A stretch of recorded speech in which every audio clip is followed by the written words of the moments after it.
भौजी का हो? हम पढ़ लेनी तनी देबू नहीं का दई हो? अरे का मांगतनी खाना ना मांगतनी कि और का मांगतनी? सुना, हाँ तो के खाना एक के शर्त पर दे। कौना शरत पर? बड़ा एमबीबीएस करे वाला भइल बड़ा। हाँ तो हम बीबीएस करते हैं। हमरे एगो बाती का जवाब दे दो तो के खाना तब दे दे।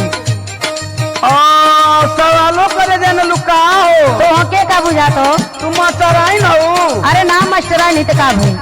अच्छा नाम मास्टर आई ना तो सवाल करो करो। सुना, हाँ सुनाओ। कवन चीज जग में बा धरती से भारी तो हमरा के दे बाबा ताई ए देवरू हमरा के दे बाबा।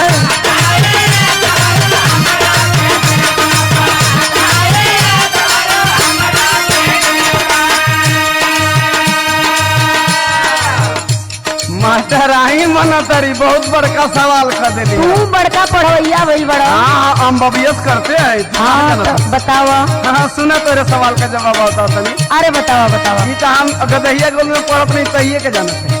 हाँ। पाप बाटे दुनिया में धरती से भारी तो जई हजनिए में लपा चाहिए भौजी जई हजनी।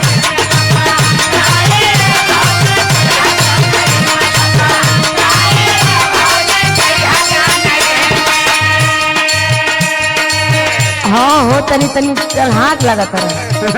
चना के तनी एगो और सुना।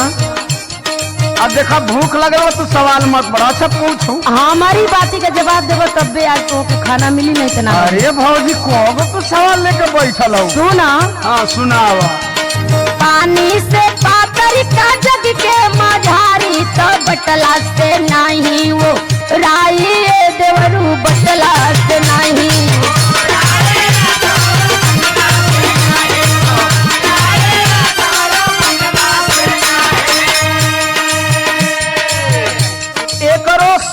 तू जवाब हमसे ले लो।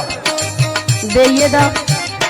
बुधिए ज्ञान बटे पानी से पातर ना लगी से सागर था हाई ये भौजी लगी से।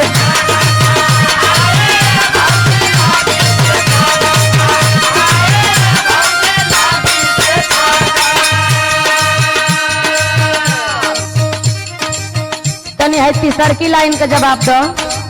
हाँ कहा भूख लगल बा पेट में चूहा कूदता तो अरे तू के तो खैले से तन को फुर्सते ना है। तो सवाल से फुर्सत नहीं है। सुना। हाँ सुनावा। कवनी करी खरा तो दाग नहीं छूटे तो जग बिचे होला साई ए देवरू जग बिचे होला।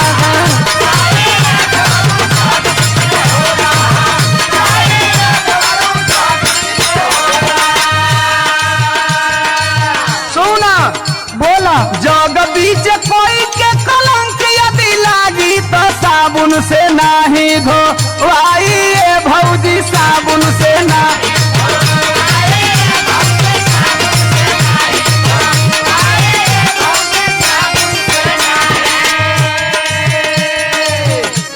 हाँ हो तोरे लगे तो हर बात के जवाब। यही तरह हम सॉरी करत है हम। अच्छा एगो लास्ट बात के जवाब दे दो। अच्छा भाला तो हर अंतिम तो भयल। अग्नि से तेज कवन तनवा के जा रे मीनाक्षी सुरेश पूछे गाई ए देवरू।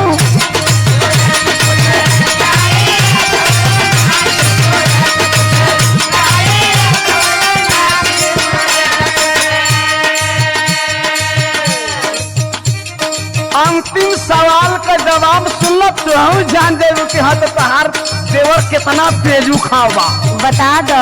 हाँ तो सुन ला। अग्नि से तेज ज्वाला होला तो सुनील दीवाना समझाइए भौजी हमरा के दे बता लाई रे देवरू। लगी से